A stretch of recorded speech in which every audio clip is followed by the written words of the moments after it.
Hey, what's up YouTube? It's me, Ellie, and this is my 1 year on testosterone. I know it doesn't look like a 1 year video because actually I've been on a really low dose for the most of this year. And this is what my videos are about. This is what this channel is about. So this is first time encountering me on the internet. My name is Ellie. I'm non-binary and I'm on testosterone for that reason. Yeah, so I've been on really low dose, like quarter or less than what you would call a full dose, for about a year now. So what I'm gonna do is I'm gonna give a really quick update, show you guys my new binder, and then talk a little bit about being abroad, particularly in Europe, and then I'm gonna say goodbye because I don't really have much on my mind this time. Okay, so first off, let's do changes and updates. So you can hear that my voice hasn't really changed. It hasn't really dropped. Maybe you guys can hear it, but it's not a significant drop. Let's see, body and facial hair. Yeah, I gotta say I'm getting more and more. I have some upper thigh hair. It's gonna be funny if I try to put my foot up here, but can't really see any of that, right? I must be the only YouTuber to do it like this. Like everybody else uses comparison pictures and I'm like, this is my leg. Yeah. Anyways, I have some more thigh hair right now. I have some more tummy hair. Check it out. Tummy hair. And sorry about that. And I have some whiskers, and I most definitely have like 5 chin hairs right around here and here, which I shaved off because I don't like facial hair, and it's my biggest with teeth just about now. Okay, so that was hair. Growth. So testosterone is an anabolic hormone, which means you build tissue. Some of it is going to be muscle, some of it is not going to be muscle. So I've had a pretty significant weight gain for my size and frame, I think. Say hello to the cat. So I've had some weight gain, which is like 4 kilograms. It's about double that in pounds, I think. I don't really use pounds. We don't really use pounds in Israel. So I've gone from 4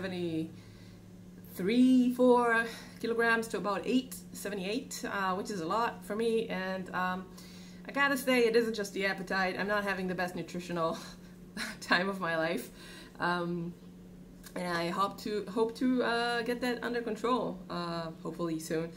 Okay, I do feel that I've grown a little bit. Like, this shirt is a large, and I used to not fill out large shirts quite as much, but I think like the seams are pretty much where they're supposed to be when you're wearing a t-shirt, so I guess I've gone up a little bit. Pant size has also gone up a little bit, which is a bummer. Okay, and then TMI. So turn it off, and when I go like that, you can turn the volume back on, right? Because I'm gonna TMI you until I go like that. If you don't want to listen, don't listen. Okay, so TMI. Menstruation. I still menstruate, even though I have been on a 25 milligram dosage of testosterone gel applied topically every day. So that's what you would call a standard low dose. I used to do a lower dose, but I never stopped getting my period. So if you're bothered about something like that, then you should know. Like bottom growth hasn't really continued for me. Like, I guess it's like where it's going to be, which I don't really care which way. I've gotten used to it. I don't mind. So that's that. Body odor hasn't changed as far as I can tell, but it's coming on summer now, so I'll be sure to let you guys know. Alright, so enough of that TMI stuff. Let's talk about stuff everybody likes to hear about, like acne. So every time I change dosages, I get a little bit of acne. Nothing grave. It goes away pretty fast. So last time I changed my dosage was about 2 months ago, 3 months ago. I'm clear, like my skin is clear. I don't really have much, like maybe just a tiny bit around here. You can see tiny spots. That's all I get. Most of it is cleared out by now. I haven't been hungrier than I have been before, but I'm definitely eating more this year than I have prior to taking tea. But the dosage doesn't really change how hungry you are, I guess, for me at least. Not that I've noticed. And I don't notice much, so it doesn't really mean anything. I haven't noticed like a really big increase in strength. Maybe it's because I do body weight exercise and I've also been eating more, so I just got bigger and I'm not even stronger compared to myself, so you never know.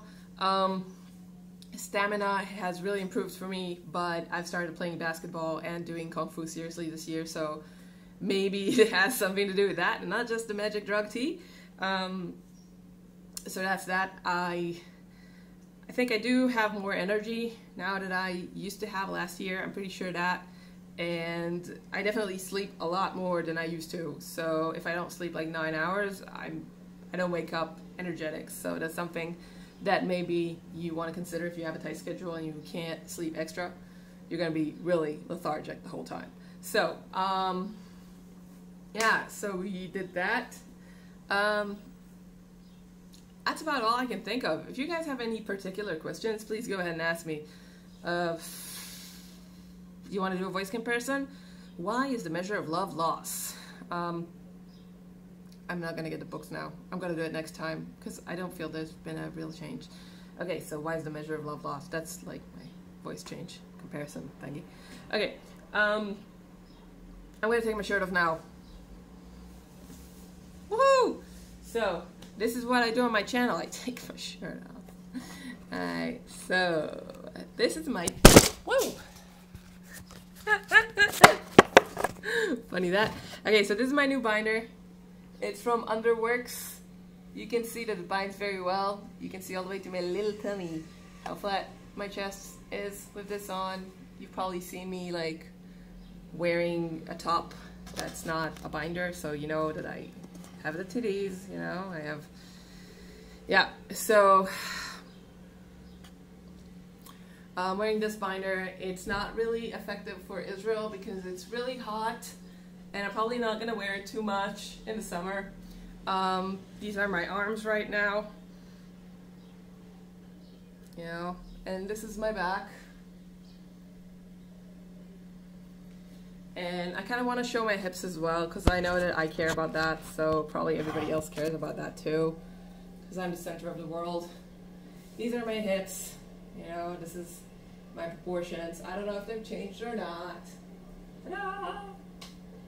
Yo, that's it. That's all I'm going to do. I'm not going to take my binder off if you're worried. Okay, so yeah, I got this binder. It's great. I got it in Berlin, which I don't live in, so I had to go there. So it was a trip, so I had fun. My partner was trying out for a school. She didn't get in, but I love the trip, so it's all good. Plus, she's going to try out other schools. Yeah. Okay, so I wanted to address a little bit the topic of being genderqueer or gender fluid in Europe. So from my last trip, which has been to Berlin, with Germany, and Copenhagen in Denmark, I gotta say that in a European country, not only do I not pass, I'm not even ambiguous. I am read as a woman, I'm treated as a woman, no one has even been confused about that. And I dress the same, I act the same as I do in Israel. I think I do. Maybe I don't. And it's really been amusing to see how this is just a cultural thing, and it's something to, I think, really try to experience and consider if you are going to take steps regarding a gender transition, that maybe it's a cultural thing and you would just be better off living in a different society. Or maybe you don't want to live in a different society and it's not an option for you, but for me, like, I am sick at the gut at the thought that I am changing myself, my body, and my entire makeup just to fit a mold of somebody, or because a certain society makes me uncomfortable, that I'm so uncomfortable as a woman that I'd rather, you know, be a man, or that they read me so misgenderingly that I feel like I have to conform to some kind of norm. I'm not saying that's the way it is. It's like, I am worried that that's the way it is. But in Israel, I'm constantly being read as ambiguous, as a man, as an androgynous, as a genderqueer person, as a butch, And there's always like a certain amount of antagonism that's attached to this reading because it's really not so much a popular thing around here to be androgynous. I don't know if it is anywhere, but I get a lot of shit for it. Not like actual shit, like I never got assaulted or anything, but I get the looks, I get like the slightly suspicious attitudes. I'd really rather not. And that hasn't happened to me in Europe, like not even once. First of all, I'm not so tall over there. Second of all, they have a lot of like strong women, so I'm not as broad by comparison to other women, and I just don't stand out. Like my face doesn't stand out. Nobody thinks this is a boy face in Europe, and nobody thinks this is the boy voice. I don't know why.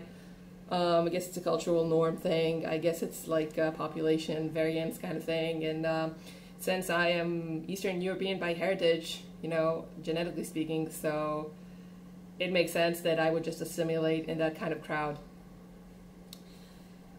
In Denmark in particular, I felt that nobody was even looking at me twice. Nobody was making eye contact. Nobody was staring or gazing or speculating. Like, if they did so in private, and they're super fucking welcome to do that way because it doesn't offend me any which way. The once or twice that I was pointed to the restroom, they always point me to the women's restroom, which almost never happens here. And yeah, I just didn't feel awkward at all. Like, I don't know if they read me as a woman or they don't care, but I guess they read me as a woman. I don't know. Just wasn't a thing. Also, I met a Norwegian genderqueer person, two of them actually, and we had a great time hanging out, finding out our similarities. One of them was like masculine presenting, the other one was feminine presenting, so it was kind of a nice little get together. We had a lot to talk about. It's very different for them, but I don't think they realize just how different and how accepting their society is. I wish they would, both of them, because they're actually in a great position in society, and I hope that they know it and enjoy it. Not so much in the Middle East, but one of them was actually excited about the thought of coming to Israel and being in the Middle East and actually passing, because they are pretty tall, and if they have a short haircut, and they're interested in passing as male. So I figured out if they come here, they have a good chance of doing that. So I kind of offered that, you know, as a cultural experience, whatever. Yeah, so that's that. I had a great time. I am aiming in the far future to move to another part of the world. I'm not sure if it's going to be Europe, because my partner and I really want to travel. We really want to live abroad, and that's one of the things that's just got me thinking. We're also thinking about moving to China for a year, but so she can do acrobatics and I can do kung fu. But I guess China would be a different story, quite to the other opposite of the scale, where they would probably read me as male 100% of the time, because I visited there before going on testosterone. I was definitely read as male most of the time, and I've had to clarify my sex when using any gendered restroom multiple times. Like, China was the only place where I had to flash the women at the ladies' room to make them comfortable. I know that's kind of like the opposite way around, but I actually had to flash an older lady because I came in the bathroom, she thought it was a guy. I guess she was terrified because she looked terrified. I had no way to speak to her because I don't speak Chinese, and I just wanted to really assuage her and make her feel, you know, safe. And I know that I look sort of male to a very conservative kind of crowd, so I was just really, no, look, I'm sorry, just, you know, lifted my shirt, and then she was like, oh, you know, she calmed down. So I had to do that, but that was just China, nowhere else in the world. Not that I've traveled that much, but I've been to a few places. Okay, so yeah, that's really all I had to say, and I'd love to hear whatever you guys have to say, and peace out. This was Ellie, and this is my 1 year on low dose testosterone. Man.